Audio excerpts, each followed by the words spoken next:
Alcaraz's depression began with Djokovic.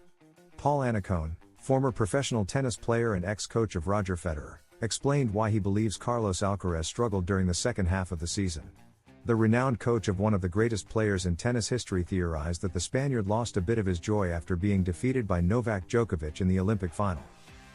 Carlos Alcaraz has acknowledged that consistency in the latter stages of the season is an area he needs to improve, as he often struggles during this part of the year.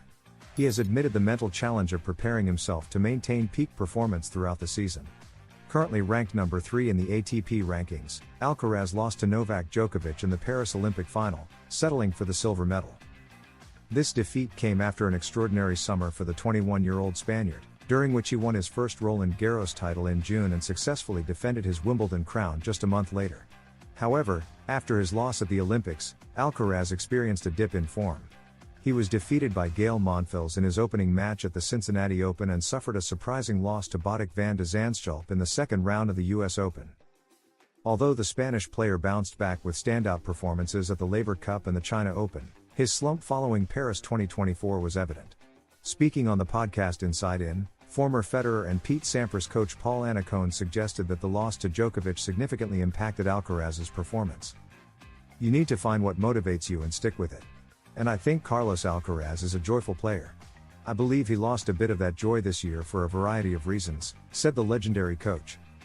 Annacone argued that the competitive spirit that defines Alcaraz, combined with the high expectations placed on him, might have turned the silver medal into an insufficient consolation prize. I think one of his biggest achievements became one of his biggest challenges this year, that is, earning only a silver medal, Annacone said. He added that this was likely the catalyst for Alcaraz's dip in form in subsequent tournaments. It's a great achievement, but I think it broke his heart a little bit at the Olympics, and it affected him during the rest of the summer. Carlos Alcaraz, the impressive money he has earned in 2024.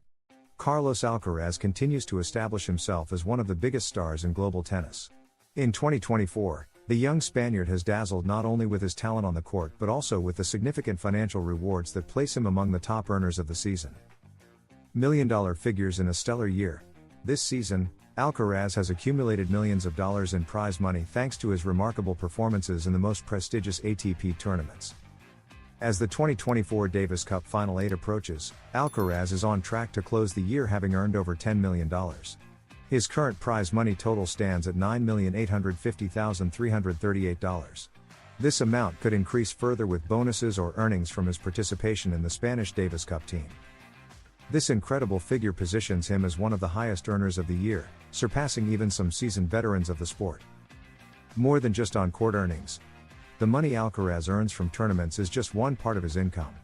The young tennis star also boasts major sponsorship deals with brands like Nike, Babolat, and Rolex, among others, which guarantee him additional annual earnings exceeding $20 million. Alcaraz is not only making history in Spanish tennis but has also become an international icon. His ability to attract crowds, win titles, and display a strong competitive mindset makes him a key figure for the future of the sport. Long-term outlook. At just 21 years old, the Mercian tennis player has a bright future ahead. If he maintains his current level, he is likely to surpass $100 million in prize money within a few years, joining the elite group of tennis legends like Novak Djokovic, Roger Federer, and Rafael Nadal. Carlos Alcaraz is playing not just to win titles but to leave a lasting legacy in world tennis, and 2024 has been a significant step in that direction.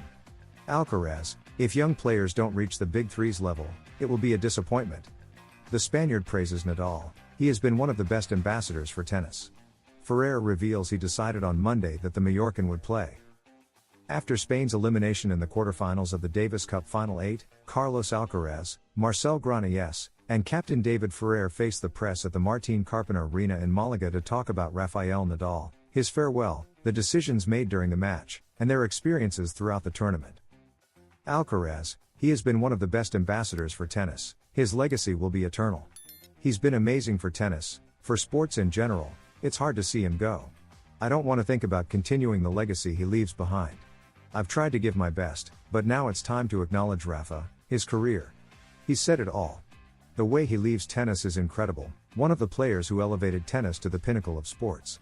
It's amazing to have had Rafa in tennis, in Spain, and in my life. When Rafa was playing, I watched the first 3 matches and couldn't handle the nerves. I had to leave. If I had stayed, I wouldn't have been able to play my match. I tried to focus on myself, play good tennis. I really wanted to do it for Rafa.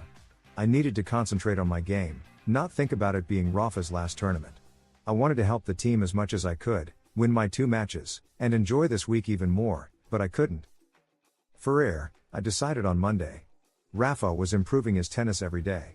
I knew Marcel was ready to play doubles for sure, and on Saturday or Sunday, we trained for doubles, and I knew Marcel had to play doubles with Carlos. It wasn't easy because there were players like Bautista who were very close with Rafa, but in the end, Carlos and Rafa deserved to play doubles.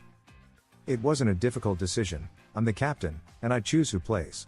We knew the Netherlands had good players. With this format, it's never easy. The court is faster than usual on the circuit. But that's no excuse, they deserve to win the match, and we congratulate them. It's a night where, of course, we're disappointed because we were playing at home. However, I'm proud of my players, they competed and gave their best. This is sports, we have to accept it, and nothing more. Tomorrow is a new day.